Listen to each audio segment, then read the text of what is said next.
I rewatched it so you don't have to. A look back at Iowa's win against Purdue. The offense up and down. Were there some positives, though, to take away? We will talk about that. The numbers are in from Pro Football Focus. How did Iowa grade out on the football field offensively and defensively? And it's a showdown for the crappy Big Ten West. Can Iowa beat Wisconsin today? Locked on Hawkeyes. You are Locked On Hawkeyes, your daily podcast on the Iowa Hawkeyes. Part of the Locked On Podcast Network, your team every day.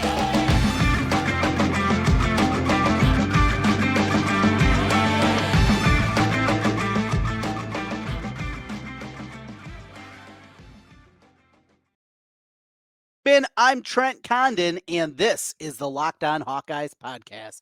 Thanks for making Locked On Hawkeyes your first listen every single day. We're available wherever you get podcasts. You can also find us on YouTube. While you're there, make sure you hit that subscribe button. Helps us get in front of more Hawkeye fans. Well, we watched it again, and when I rewatch these football games each and every week, you're looking for things that you missed the first time around. Obviously, that is a part of it, but also with the sense of the way the game's going to play out, you can concentrate in different levels in different areas. So first, a run through of what we saw and some thoughts that if you listen to the Instant Reaction podcast on Saturday evening, you got a few of these things, but a couple of things that popped out, just kind of running through. All right, opening drive. Let's see, a loss of one on the first play of the game. They go empty. And the next two plays, so it's 2nd and 9 and then 3rd and 9 after an incompletion. Take a shot in double coverage down the field on that 2nd down play, 3rd and 9. Both of those plays came in the empty formation. And I don't want to say that you completely rid yourself of a formation that is part of your offense, but it, it almost feels like it's time to get rid of that crappy formation. It doesn't work. This goes into my line of thinking again. What is Iowa's philosophy? What are they trying to do? You want to be 50-50 run base. I get that. What kind of mismatches are you creating with Iowa when you go 5 wide? When you take any ability for a tight end to be chipping, you take away any ability for a running back to be able to pick up a blitzer. For what Iowa is and their deficiencies that they have, I don't think it makes much sense when Iowa has at least even a below average offense, not a terrible offense. And I just scrap it. Anyway, so great punt by Tory Taylor. It takes a crazy hop, and they get a big punt return. Here comes Purdue back the other way. Joe Evans, this was a forebearing of things to come. A tackle for loss on 1st down, makes it 3rd and 8.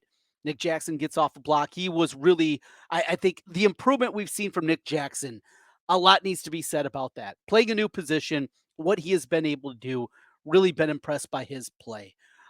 Card escaped on that wild play out to the right and tossed it away. Should have been incompletion. Instead, turns into a run. So Iowa's next possession, after getting a break there, as Hudson Card was not down as he threw the ball out of bounds, but they had to punt it away because they said he was down. So Iowa gets the ball back. Anyway, first play, rollout pass. Kaleb looked good. That was one of the most successful offensive plays that we saw in the passing game. At the touchdown to Erick All, we'll get to that. Another play up the seam, but it was a good looking play, and throw was on time and on the money. One of the rare times we could say that in this game. The next play, then Kaleb Johnson sprints in the end zone, 67 yards. I was up 7-0 on that one. Next time down, Y.A. Black, I think he continues to show out. Mentioned a week ago against Michigan State, I thought he played his best game in a Hawkeye uniform, and that continued. He's playing at a high level.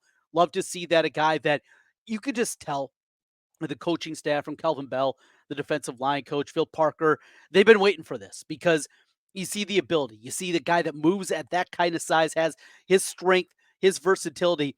They've been excited about him. Health has always been the concern, and it feels like it's clicking right now. Jamari Harris had a big hit also on that drive. The interception, though, when Iowa gets the football back, it was a drop pass. It was also a little bit of a high throw. Seth Anderson will say, yeah, I should have caught that. You also had to jump up to try to make the play. And here's another thing. And as we talk about Deacon Hill and the 6-of-21 performance, it was brutal. No two ways about it. It was awful. And rewatching it, I will tell you, it still looked awful again. one thing to remember, and I think a play like that definitely shows out. We saw what kind of havoc the wind played in the kicking game. And the same could be said in the passing game. I think that's something that at least needs to be mentioned. It was really windy down there on the field. And though it wasn't some games where you see 25, 35-mile-an-hour winds, it wasn't like that. There was just something about the way that it swirled down on the ground, down at field level. It was odd. It was something you rarely see at Kinnick in a day that isn't super windy in comparison to some that we see. There was a breeze, there was a wind, no doubt about it, but there was just something about the way that it was coming in. I think that wrecked havoc there, including maybe on that play. But Iowa gets it right back, and Cooper DeJean runs it back. Now, if we would have saw running up and how about the hustle out of Jay Higgins? He's getting up there and trying to block guys.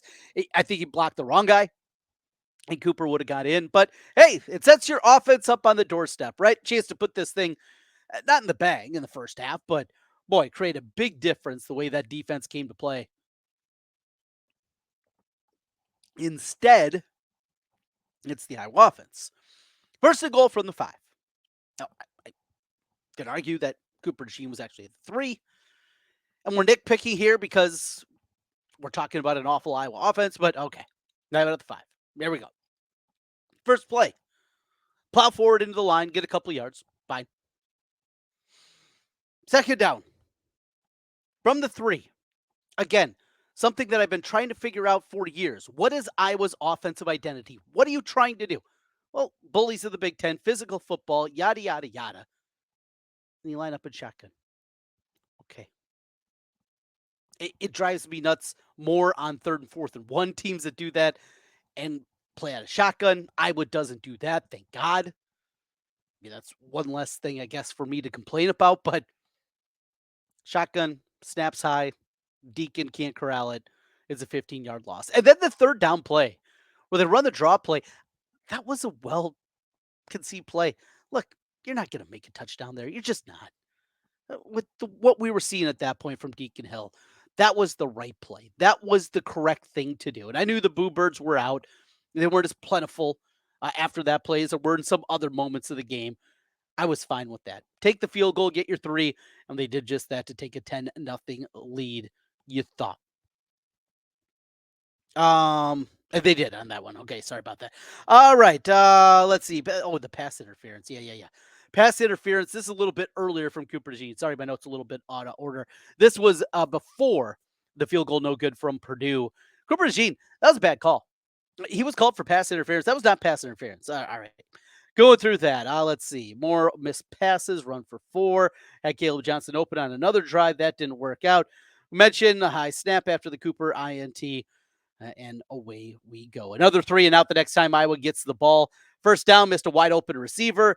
The play design, and that was something, again, watching it again and going back to what Iowa scheme and what they're trying to do is the route concepts from this football team are absolutely baffling.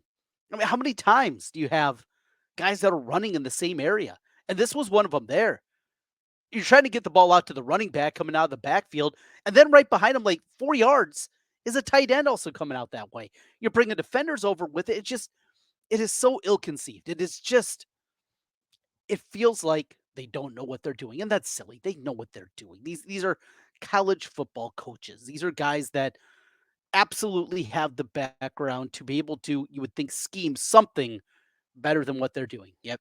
Here we are. So that's what we have here. Some of the notes from the first half.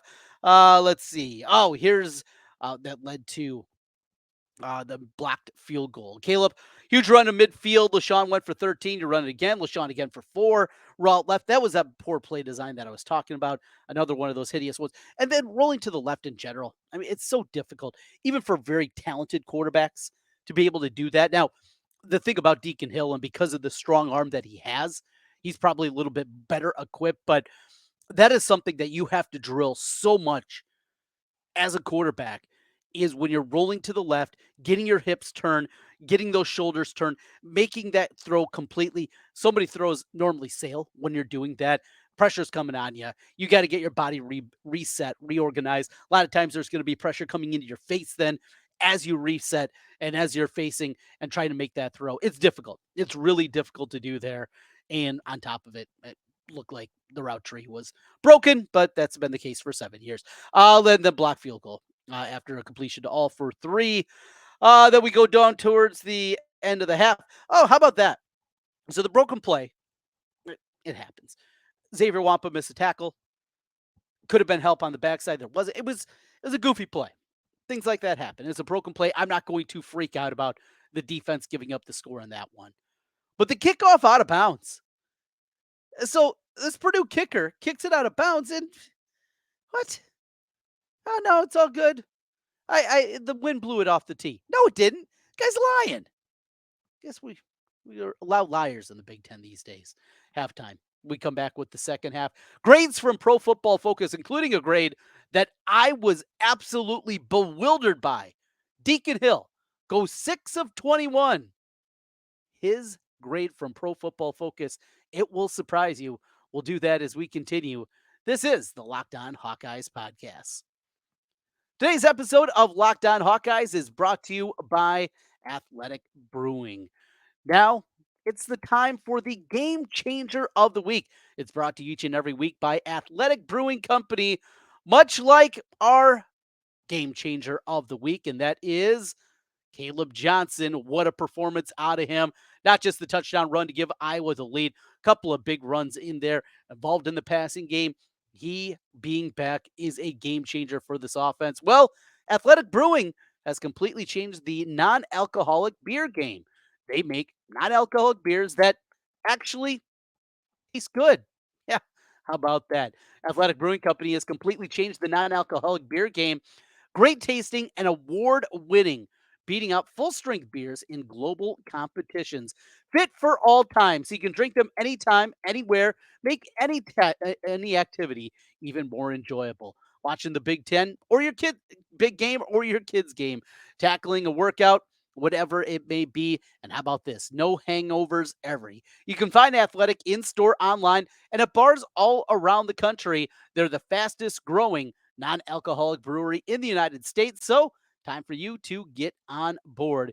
You can find Athletic Brewing Company's non-alcoholic brews at a store near you, or just go online. It's athleticbrewing.com is where you can find them. First-time customers, you can use the code LOCKEDON. You're going to get 15% off your first online order. Again, code LOCKEDON, LOCKEDON at checkout for 15% off at athleticbrewing.com. Near beer, exclusions and conditions apply. Athletic Brewing Company, fit for all times.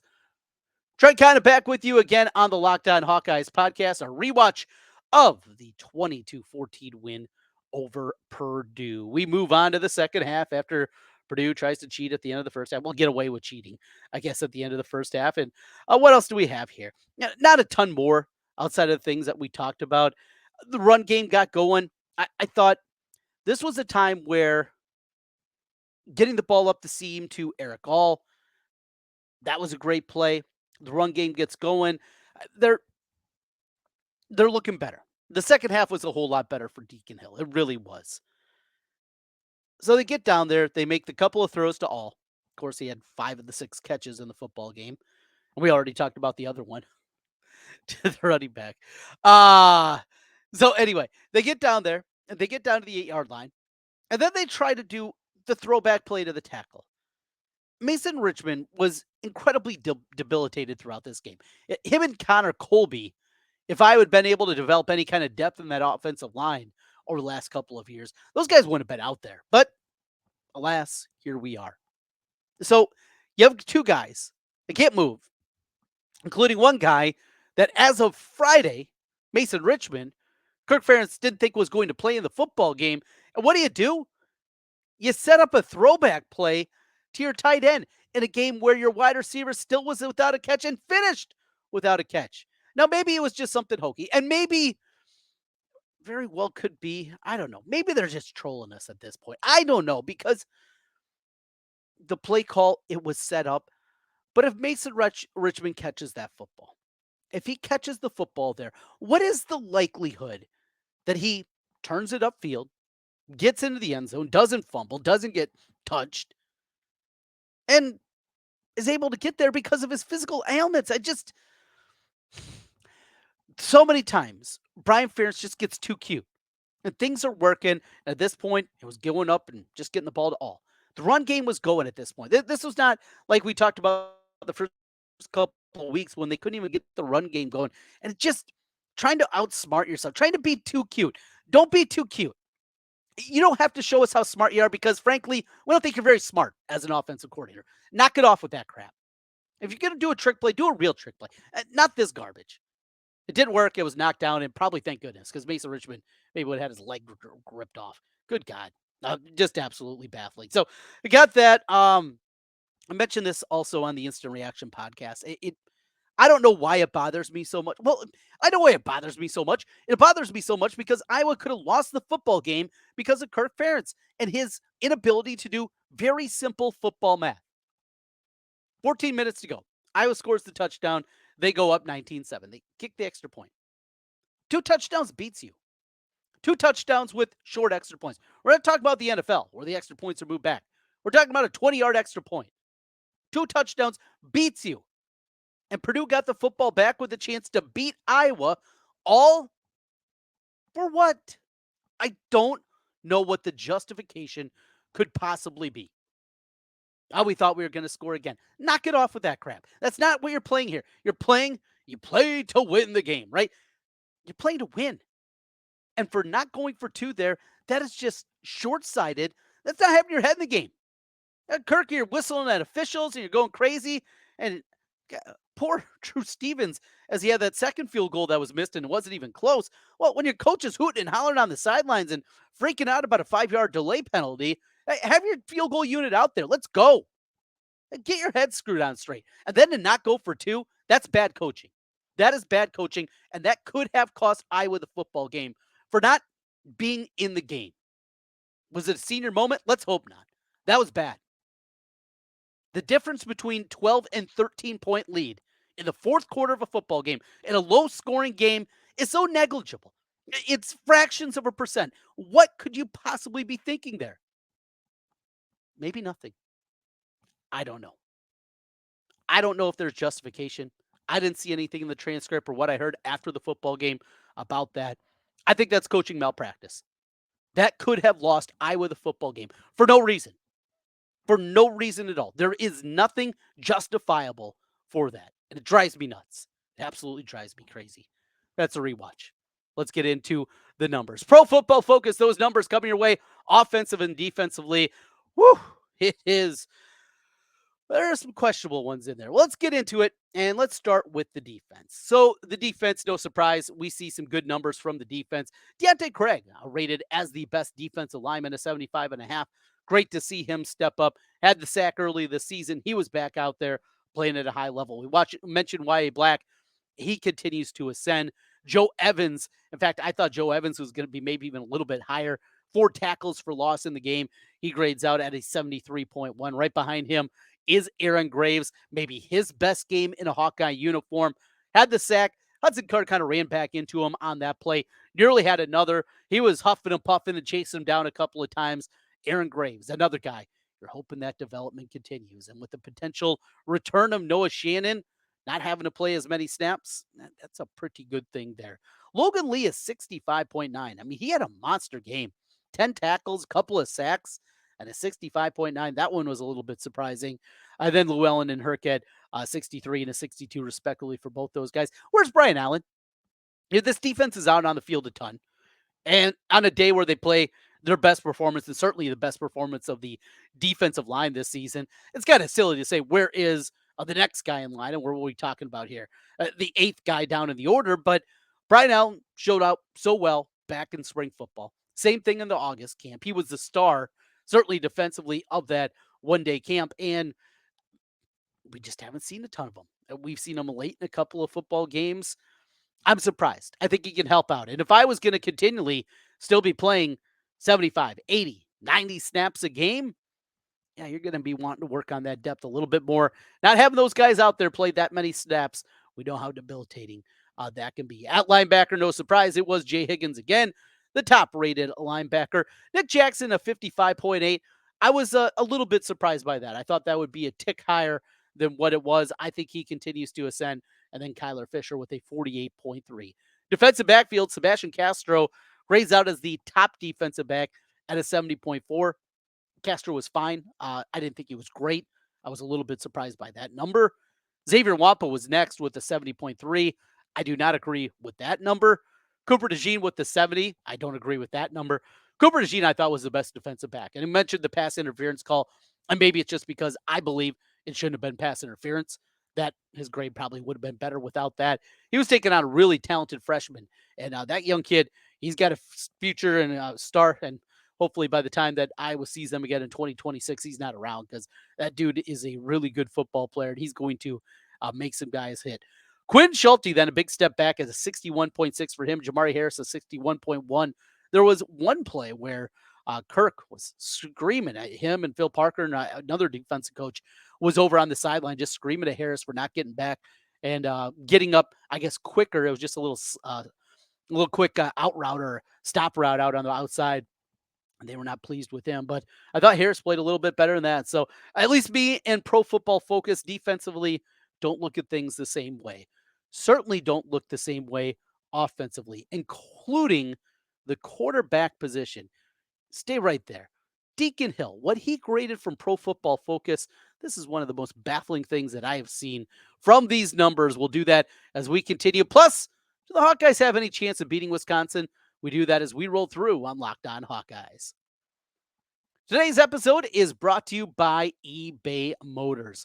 Passion, drive, and patience. What brings home the winning trophy is also what keeps your ride or die alive. eBay Motors has everything you need to maintain your vehicle and level it up to peak performance. From superchargers, roof racks, exhaust kits, LED headlights, and more, whether you're into speed, power, or style, eBay Motors has got you covered. With over 122 million parts for your number one ride or die, you'll always find exactly what you're looking for. And with eBay Guaranteed Fit, your part is guaranteed to fit your ride every time, or your money back. Because with eBay Motors, you're burning rubber, not cash. With all the parts you need at the prices you want, it's easy to turn your car into the MVP and bring home that win. Keep your ride or die alive at ebaymotors.com. Eligible items only. Exclusions apply. eBay Guaranteed Fit only available to U.S. customers. Trent Condon back with you one final time on the Locked On Hawkeyes podcast. All right, we've been teasing this one. Let's hit it. Deacon Hill, his numbers from Pro Football Focus. Deacon Hill, young man that went 6 of 21 throwing the football, threw for 110 yards, 1 touchdown, 1 interception. Yeah, that Deacon Hill. Not talking about a different dude here. Not talking about some guy that's playing in the Sun Belt or some guy that's playing in the Pioneer League. No. Our Deacon Hill, with that performance, he grades out above average. In fact, on this scale from Pro Football Focus, he grades out as well, and in fact, better numerically than Kaleb Williams. Now, I watched most of the USC-Arizona game on Saturday night, and if you thought that Deacon Hill outplayed Kaleb Williams, I don't know what you're seeing. Their numbers see it differently. 67.8 grade for Deacon Hill. One thing they do love in their grading scale is big-time throws. And he had 3 of what they consider 3 big-time throws. So that's a part of it. He only had 1 turnover-worthy play. That's a part of it too. Still. Kept clean. 3 of 8 for 38 yards and a touchdown. When under pressure, Deacon Hill, 3 of 13 for 73 yards. When he wasn't blitzed, 2 of 7 for 31 yards. I mean, all these numbers are awful. When he was blitzed, 4 of 14 for 79 yards and the touchdown too. All and off play action, 3 of 6, 62 yards and 1 touchdown. No play action there, 3 of 15. That goes back to what I was talking about earlier with the 5 wide receiver. Of course, there's no play action when nobody's around. You don't have a running back around you, there's going to be no play action. Get rid of that 5 wide receiver set. It's driven me nuts for years for what I was trying to do. All right, running back, Kaleb Johnson, 66.9. Thought he should have been a tick higher than that. LaShawn Williams, a 60.3. Same thing with him. The number that hurt Kaleb Johnson was him in pass blocking, working his way back, obviously, off of injury. don't get those kind of reps. You can see that one. I'll find on that one. The wide receivers, do we need to do it? I mean, nobody caught a ball. No. Tight end, Erick All, stud. 89.9. That's huge. It's like a 99 if you're talking about a grading scale in academia. Academia. That's a great one there. Stylianos, Orworth, Pacuzzi, kind of nothing to say there of the other three tight ends. Here we go, offensive line. Your top-rated offensive lineman was Rusty Fett. And I guess the best thing I could say out of Rusty in this game is he didn't look awful. That's a step up. Logan Jones is 65.8. Mason Richmond is 60.8. Dunker a 59. Colby a 53. Stevens also a 53 in that one. What really hurt both of the injured guys with Mason Richmond and Connor Colby, both of their pass blocking grades were in the teens. We know how good the pass blocking has been throughout most of this season for Iowa. We'll see. And we'll see what they are health-wise. Like, as we get ready for Wisconsin, that remains the great question. Is this team going to be healthy? Are they healthy enough at the offensive line position to keep that run game going? I was not built to win this game even 20-17. It's going to have to be a weird 10-7, 12-8, 15-13. That's the kind of game, and I believe the only kind of game that Iowa can win. The good news is, this is not a vintage Wisconsin team. And Iowa's had so many troubles against Jim Leonard's defense and what Wisconsin started to do, 7-8 years ago when Anderson went to town there with the 3-4 scheme. And maybe with the new staff out there, Iowa can find a few cracks. Maybe they can find a few things that they can figure out.